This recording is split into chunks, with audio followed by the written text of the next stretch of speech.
언젠가부터 100세 시대라는 말을 많이 듣고 하게 되었습니다. 최근에는 재수 없으면 120살까지 산다는 우스갯소리도 하고는 하는데요. OECD 38개국 가운데 우리나라 인구의 평생 기대 수명이 일본에 이은 2위를 기록했습니다. 보건복지부가 최근 발표한 2022 OECD 보건 통계에 따르면 2020년 우리나라 국민의 기대 수명은 83.5년으로 나타났는데요. 기대 수명이란 그에 태어난 아이가 생존할 것으로 기대되는 평균 수명을 의미하는데 남성 80.5세, 여성 86.5세로 각각 예측됐습니다. 이는 우리나라의 의료 시스템 및 보건 수준 향상과 국민들의 건강에 대한 관심이 크게 높아진 데 따른 것으로 분석되고 있습니다. 그러나 이와 같은 기대 수명 통계에는 우리가 유념해야 할 불편한 진실이 숨겨져 있습니다. 통계청에 따르면 2020년 기준 질병이나 부상으로 고통받은 기간을 제외한 건강수명은 66.3년에 그쳐 2012년에 조사한 65.7년에 비해 거의 개선되지 않았다는 것입니다. 건강수명은 질병이나 부상으로 인해 원활하게 활동하지 못한 기간을 뺀 기간으로 얼마나 건강하게 오래 사는가에 초점을 두고 산출한 지표입니다. 즉 실질적인 수명인 셈이죠. 기대 수명에서 건강 수명을 뺀 기간은 사실상 의료기술의 도움 등으로 수명만 연장하는 기간인 셈입니다.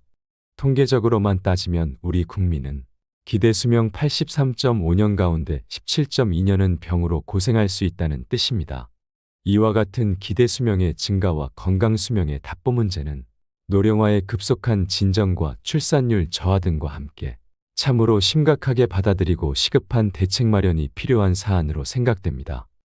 그래서 기대 수명과 건강 수명의 갭을 줄이려는 노력이 꼭 필요한 시점인데요. 노인이 건강하지 못한 것은 사회보장의 미흡으로 생활고에 시달리는 노인들이 많이 늘어나고 가족 간의 유대는 점점 느슨해졌는데 이를 대체할 지역사회 기반은 튼튼하지 못한 점과 체계적인 건강 증진 활동을 실천하지 못하는 점을 꼽을 수 있습니다. 와병상태 노인에 대한 의학적 처치나 신체적인 역량이 취약해진 노인에게 장기요양 서비스를 제공하는 것은 필요한 일이지만 이미 병약해진 이후에 한 발 늦은 대응일 뿐입니다. 노인들이 건강한 노년을 맞으려면 제도적인 노력을 기울여야 하지만 현재 우리 사회는 거의 개개인들의 선택에 맡겨진 상태라고 볼 수 있습니다. 이러한 이유들로 자칫하면 장수가 축복이 아니라 재앙이나 저주로까지 받아들여질 수 있다는 우려가 끊임없이 제기되고 있는 것입니다. 그래서 우리들의 건강 수명을 늘리기 위해 지금부터 철저하게 준비해야 합니다. 그래서 오늘은 노화를 확실하게 늦추고 건강하게 오래 사는 비결에 대해 소개하려고 합니다. 영상 끝까지 시청하시면 100세까지 건강하게 살아가시는데 많은 정보를 얻으실 수 있을 겁니다. 우리는 건강 수명을 늘리기 위해서 지금부터 구체적으로 무엇을 준비해야 할까요? 이것은 마음의 근력을 향상시키는 방법과도 아주 직결되는 문제입니다. 우리는 누구나 인생을 살아가다 보면 알게 모르게 작든 크든 상처를 받으며 살아갈 수밖에 없는 존재인데요. 상처는 극복해야 하는 극복의 대상이라기보다 조절이 필요한 상대에 가깝습니다. 조금씩 다른 선택을 하면서 마음의 근력을 키워가야 합니다. 이렇듯 건강이라고 하면 마음의 건강도 있고 신체의 건강도 있습니다. 이 둘은 다르지만 같다고도 할 수 있습니다.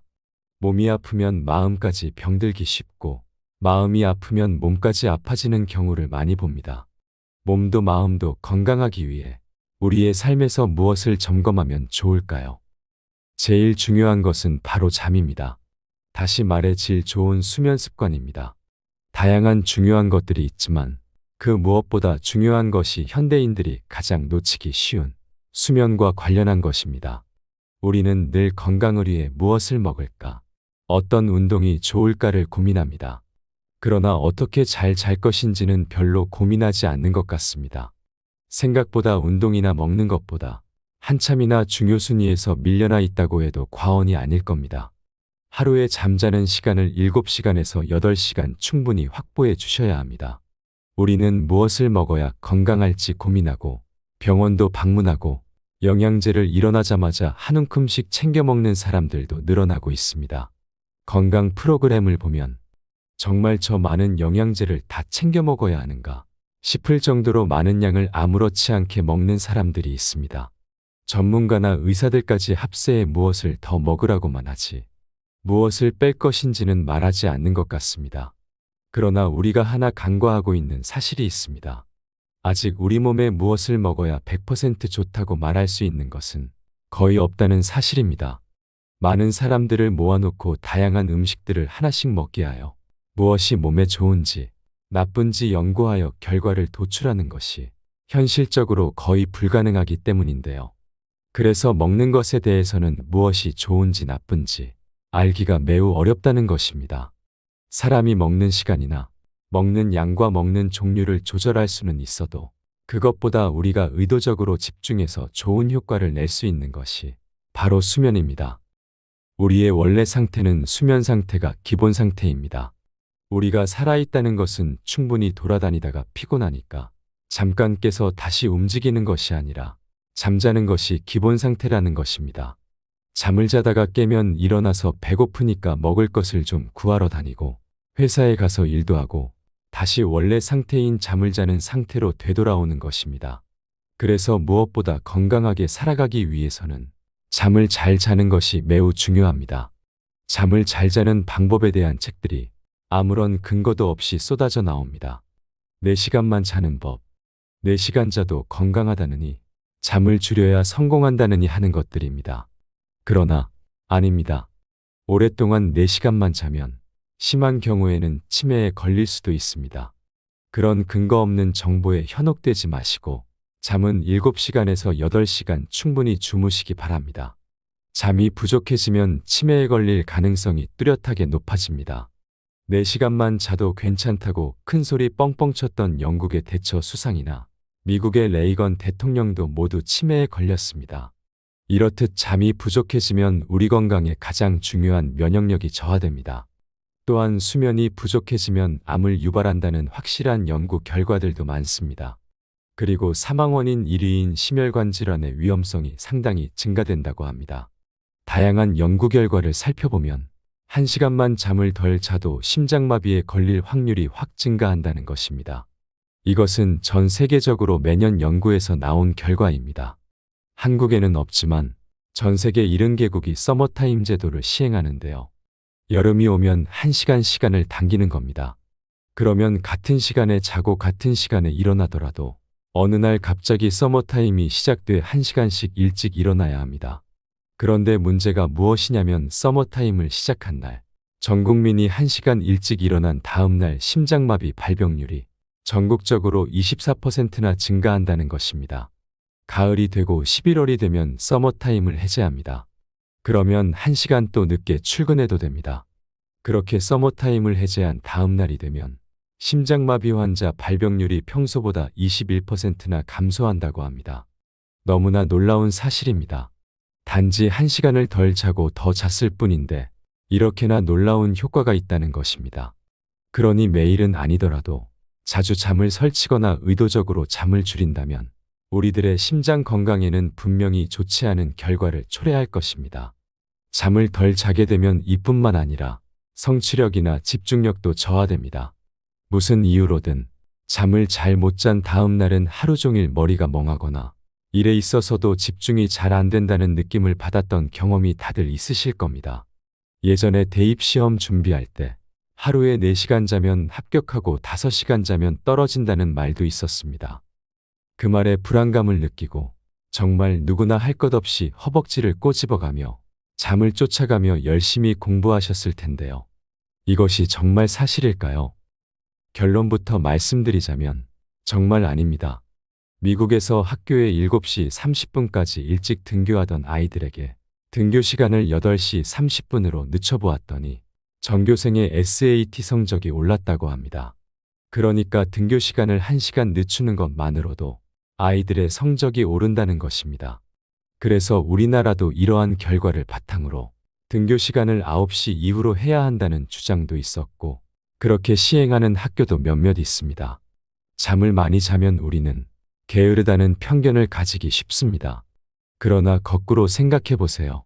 낮 시간을 성실하고 부지런하게 보내야 잠잘 시간을 충분히 확보할 수 있다고 말입니다. 낮 시간대 허송세월한 사람이 밤에 일찍 잘 수 있을까요? 그러니 깨어있는 낮 시간을 잘 활용해 부지런히 일을 마무리하면 잠도 잘 잘 수가 있는 것입니다. 또한 잠을 잘 자면 대인관계 능력이 올라갑니다. 잠을 잘 자면 하루 종일 기분이 상쾌해 타인과의 갈등도 줄일 수 있습니다. 또 한 가지 잘못 알고 있는 사실은 잠을 많이 자면 살이 찐다는 속설입니다. 잠을 자는 동안 우리 몸의 지방세포가 분해됩니다. 현대인들이 밤을 낮처럼 생각해 잠을 늦게 자는 습관을 들이거나 잠을 설치면 우울감이 찾아오고 그것이 비만으로 갈 확률 또한 높아진다고 합니다. 우리가 밤에 잠을 자는 동안 무슨 일이 일어나는 것일까요? 우리 몸에는 혈관도 있지만 림프액이 돌아다니는 림프관이 있습니다. 이 림프액이 하는 일은 세포에서 나온 노폐물을 씻어나가는 일을 합니다. 우리의 뇌와 척수에게는 림피관이 없는데 자는 동안 척수액이 뇌로 올라가서 뇌 안을 꽉 채웁니다. 뇌 안에 있는 악교세포가 인지기능에 영향을 줍니다. 우리 뇌에는 뉴런이 대략 1000억 개가 있다고 합니다. 그러나 그것은 약 10%밖에 안 됩니다. 뇌세포의 80% 이상은 악교세포라는 것입니다. 이 세포들이 보조 역할을 담당하고 염증이 생기면 치료하는 역할까지 합니다. 이러한 악교세포들이 잠을 자는 동안 부피를 줄입니다. 그래서 자는 동안에는 뇌가 줄어든다고 생각하시면 됩니다. 그리고 그 공간을 뇌 척수액이 꽉 채우게 되는 것입니다. 그래서 자는 동안에 하루 동안 쌓인 많은 노폐물들을 청소해주는 아주 중요한 역할을 하게 되는 것입니다. 오늘은 노화를 늦추고 또래보다 최소한 10년은 젊어지는 수면 습관에 대해서 말씀드렸습니다. 따라서 충분한 수면 시간을 확보해 주시길 바라며 숙면을 취할 수 있는 방법 3가지도 함께 알려드리겠습니다. 첫째, 카페인 끊기입니다. 카페인이 들어있는 대표적인 커피나 콜라, 홍차 에너지 음료 등 카페인이 들어있는 음료는 확 끊어주시는 것이 제일 좋겠지만 단번에 끊지는 못하더라도 최대한 줄여주시고 어쩔 수 없이 마시더라도 양을 줄이시거나 저녁 시간 이후에는 아예 드시지 않는 것이 숙면을 취하는 데 도움이 될 수 있습니다.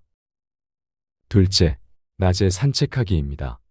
햇빛을 받게 되면 세로토닌이 분비되는데 이것이 저녁이 되면 멜라토닌으로 변화되면서 우리의 숙면에 도움을 줍니다. 낮 시간대에 최소한 햇빛을 받으면서 20-30분만 산책하셔도 분명 도움이 되실 겁니다. 셋째, 일몰 후의 빛 공해 줄이기입니다. 요즘 현대인들은 저녁이나 밤에도 나처럼 밝은 불빛에 노출이 오래되기 때문에 잠잘 시간이 되어도 숙면을 취하지 못하도록 방해합니다. 따라서 잠자기 최소한 1시간 전부터는 컴퓨터나 스마트폰을 보지 않는 것이 중요합니다. 그리고 잠자기 전에는 집의 불들을 약간 어둡게 하고 생활하면 좋습니다. 가벼운 스트레칭을 해주거나 잔잔한 음악을 듣는 것은 우리 몸을 편안하게 해주어 숙면을 취하는 데 도움이 됩니다. 마지막으로 침실에는 암막 커튼을 활용해 최대한 빛이 들어오는 것을 차단해 주시는 것이 좋습니다. 오늘 내용 참고하셔서 더욱 건강하고 행복한 날들 만들어 가시기 바랍니다. 오늘 영상이 도움이 되셨다면 가족과 주변 분들께도 공유해 주세요. 여러분의 소중한 사람들도 함께 건강해질 수 있습니다. 이상으로 시니어를 위한 모든 것, 시니어 톡톡이었습니다. 더 유익한 내용으로 찾아오겠습니다. 이번 영상이 도움이 되셨다면 구독과 좋아요 부탁드립니다. 감사합니다.